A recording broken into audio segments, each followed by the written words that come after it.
Hi, Susan, and thank you so much for joining us on the Maine Challenge. So this is Susan Johnston from Cape Elizabeth, and Susan has agreed to be with us today to talk about something that she has been courageous and caring enough to share over the years, actually, that I've known you. You've had to share this story many times, and I just want to say, first, I want to apologize that we are in a situation politically where it's necessary for you to share this story again, because I know it's not a fun one and it's not one that we love to talk about, but I am really grateful for you to share your story with us. So thank you for being with us. So, Susan, I know that you have testified before the legislature, and I've heard you speak about your experience of having to access abortion services before they were legal, before Roe v. Wade. And I just wondered if you could talk a little bit with us. There's so many people, so many women now born and come of age since 1972 who don't know about what that was like and what that could have been like, or what added issues there are. So I wondered if you might share your story with us. Sure. Well, Betsy, first of all, thank you for having me. I think it's great you're doing this, and I hope lots of people get to see it. I also am truly sad and angry that I have to tell this story again.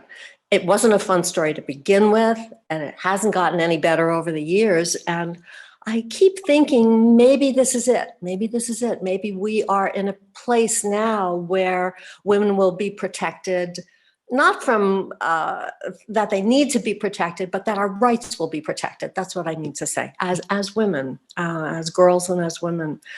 And so my story is, I'm old. This is the first thing.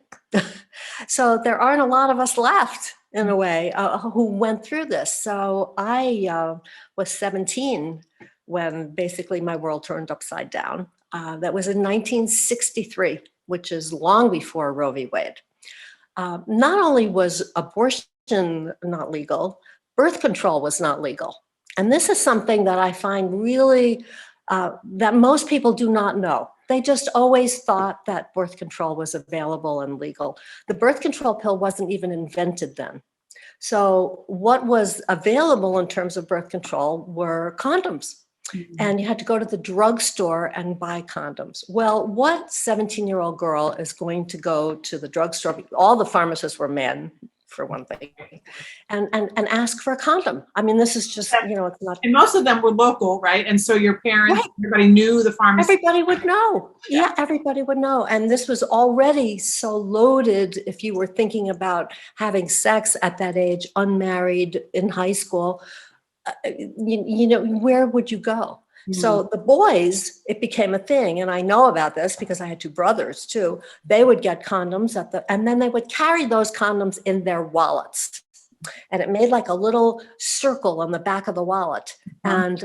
And who knows how long those condoms sat in those wallets, because they were hoping to, what they called, get lucky. Yeah. Right. Mm-hmm. And so that condom could be cracked, it could be bent, it could be not working, and that's a whole other issue. So I got pregnant. I had a steady boyfriend, and we got pregnant, and there we were. And how old again? I was 17. Okay. So he was older than I. He was a year older than I was, and he was the first of his family to go to college. So he was a year ahead of me in high school.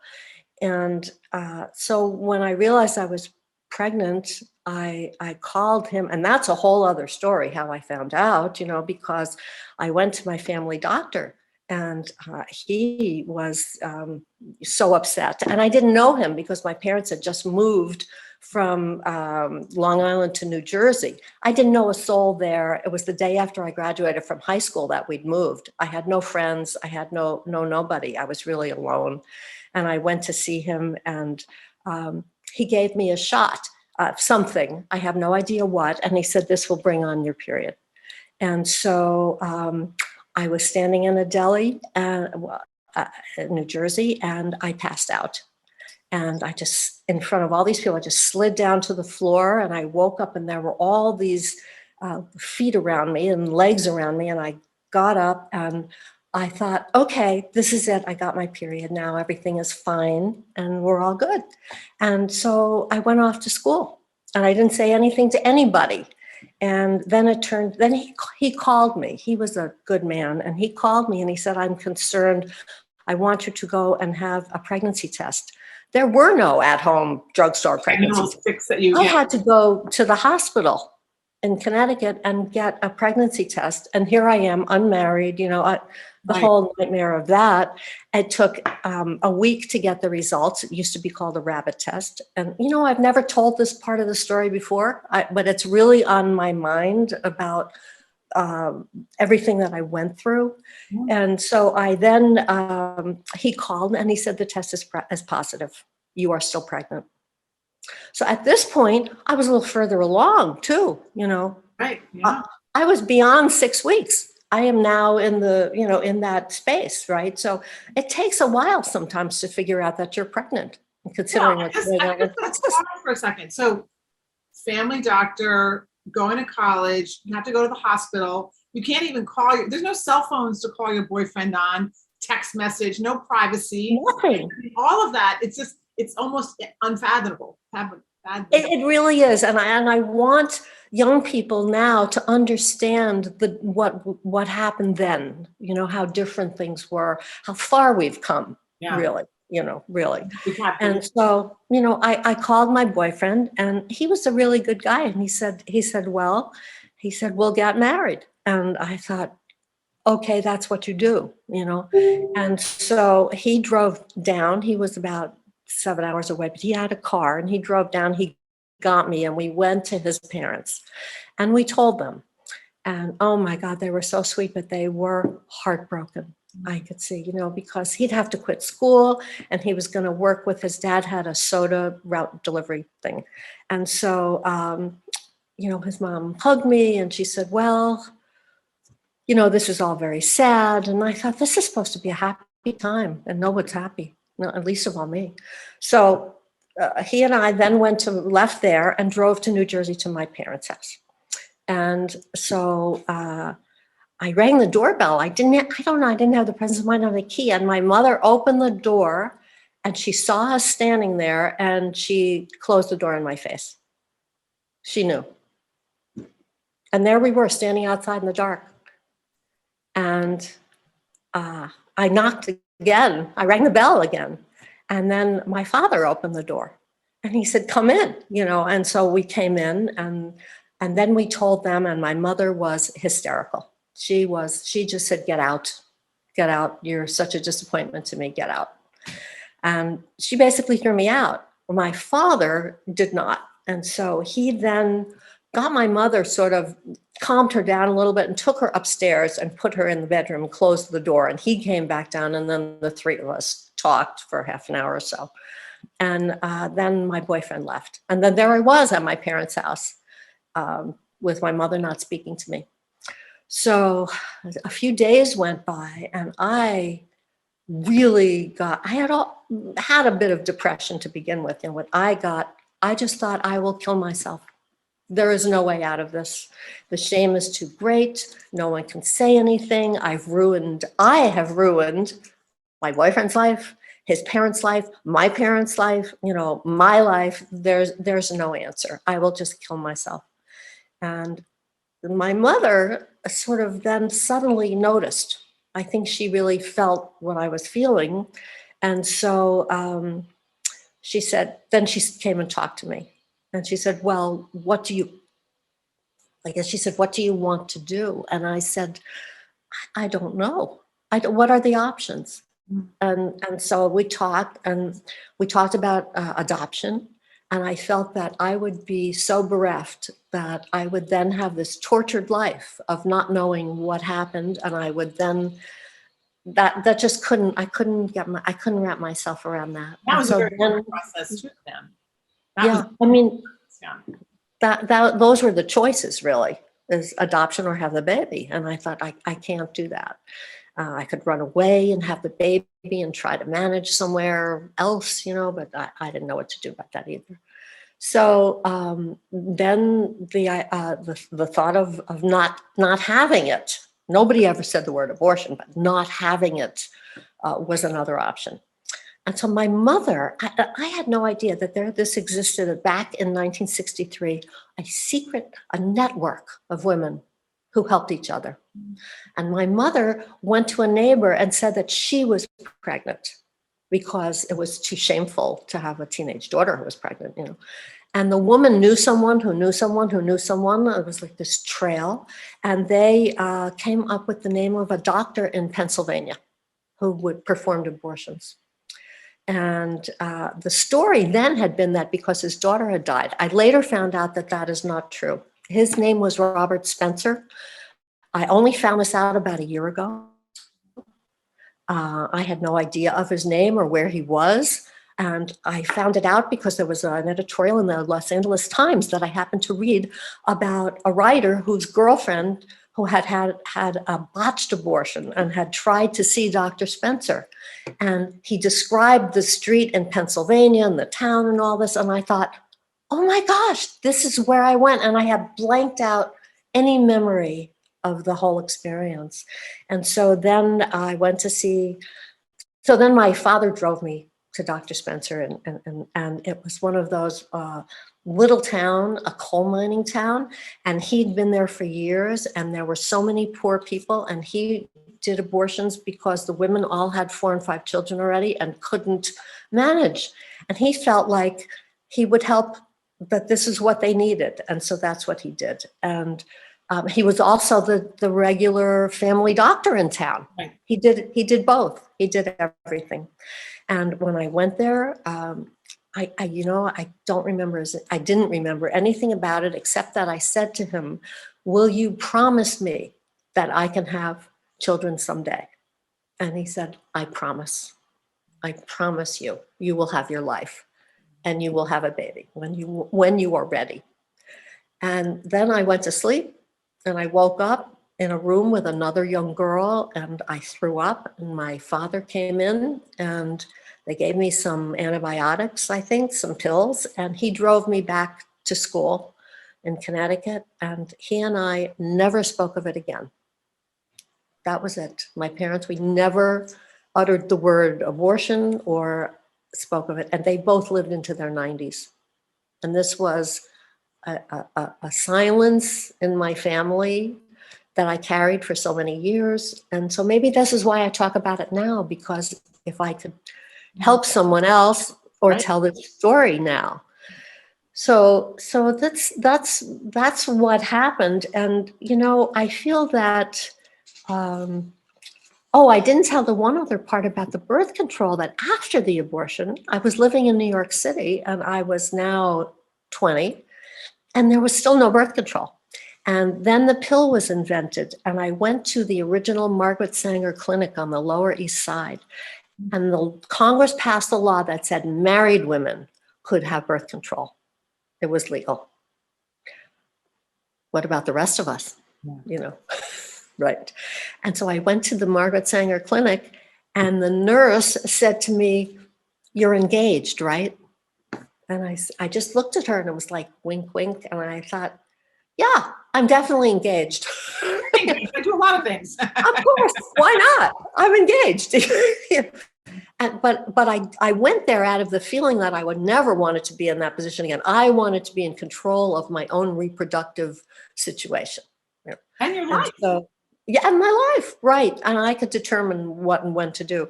And so they gave me birth control pills, even though I was not married. And I think they did that for a lot of girls, but but it's so important to remember that you couldn't just go get, pills at the drugstore or in a vending machine or wherever, that just didn't happen. It wasn't.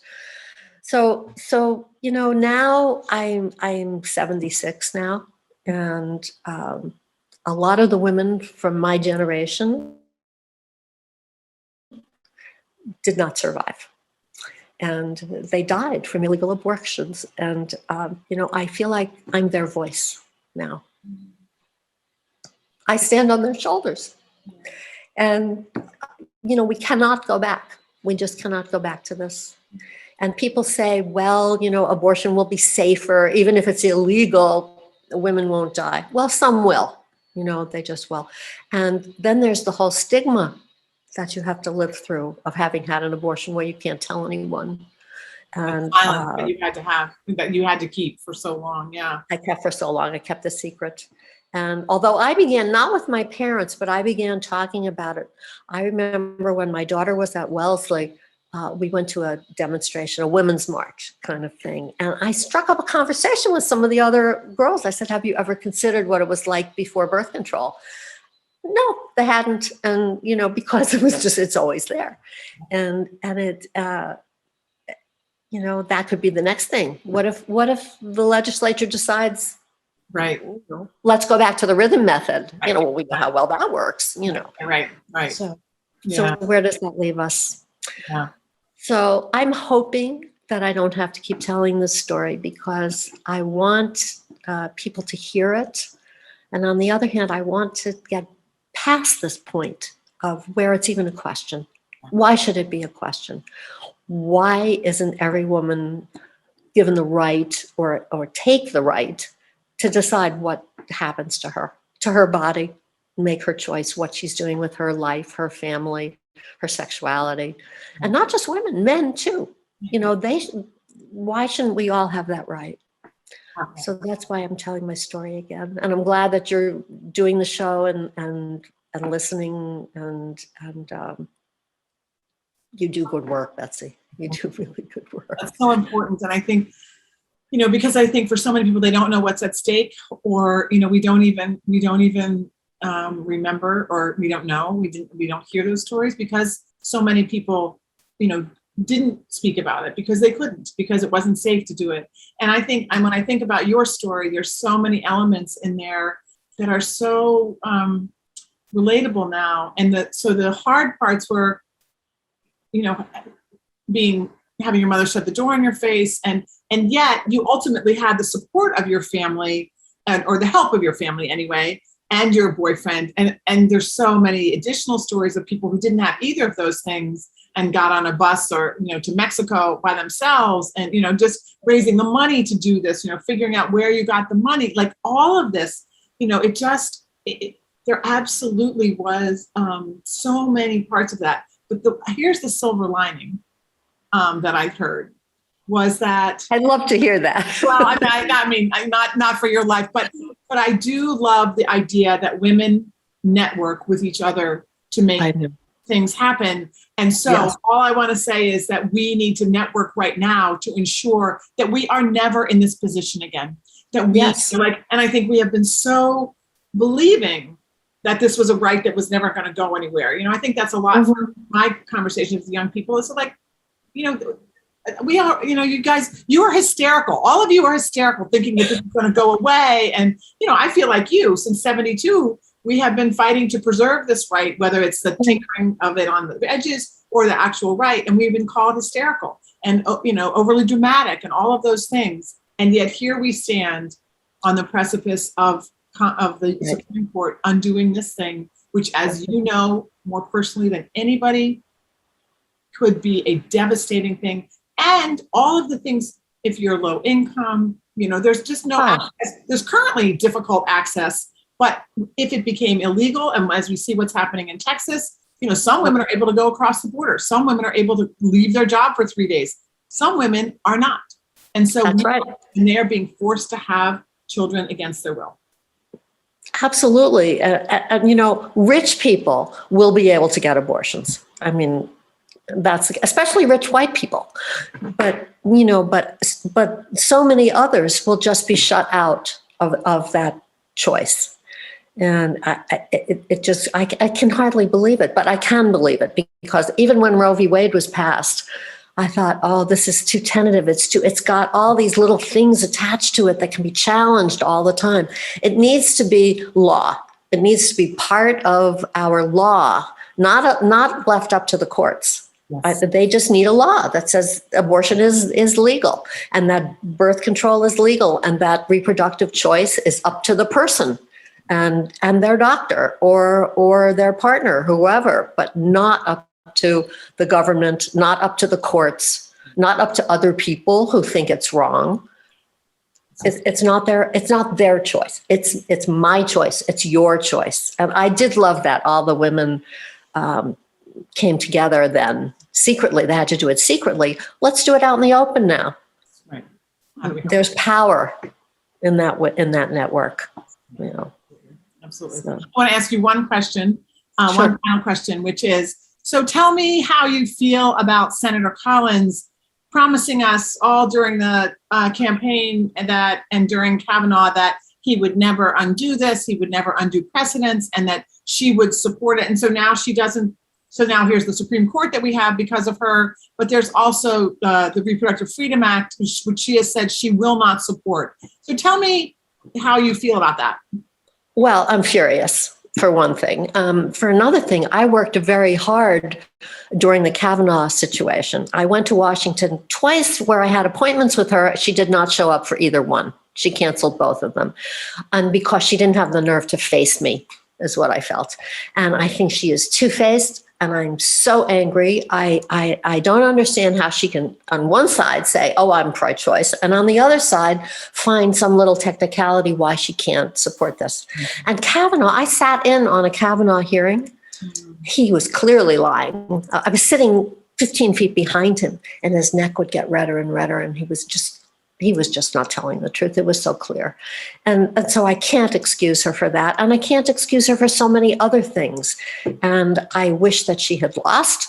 Mm-hmm. And I'm so disappointed. To the people who say she's moderate, she's mainstream, she's representing Mainers, I think she's out of touch now, especially on this issue. So that's where I stand on Susan Collins. And I hold her directly responsible for a lot of the problems that we're having now. And I wish that she had lost. Awesome. Do you think we should call for her resignation because she lied to us? Wow. I could support that. All right. Well, I do. She did. Well, I don't know if she lied or if she really believed it. It doesn't matter because I don't know did she lie? That's like a technicality. So you could say she certainly betrayed us. She betrayed. That's the word that I would use. And I think, years ago when Planned Parenthood gave her an award, and I was thinking, boy, they'd like to take that back now. Really, when she said she wouldn't vote for this law, that's when, okay, even with Kavanaugh, she's a Republican. She can go do all those things. She has to toe the line sometimes. But what is there in this law? Why wouldn't she support this law? This is really beyond, I cannot forgive that. And of course, I've been beyond forgiving her for a long time. She's in my speed dial, her voicemail. Office. And I called and I said, and I was up in the middle of the night pacing, and I called and I said, I don't know how you can sleep. I'm up pacing, and I hope you are too, because you have to fix this. You have the power. So I say to Senator Collins directly, Senator Collins, while I don't agree with you, you have some power here. Use the power for the good, use the power for the things that you know are right. If you, in your heart, somehow are still attached to that. So I implore you, to protect my daughter and my two granddaughters, who I have a wonderful family. Mm-hmm. And I need you to protect them. I need you to stand up for this, for all of us. That's my message to her. So thank you, Betsy. Thank you for doing all of this. Thanks for having me on.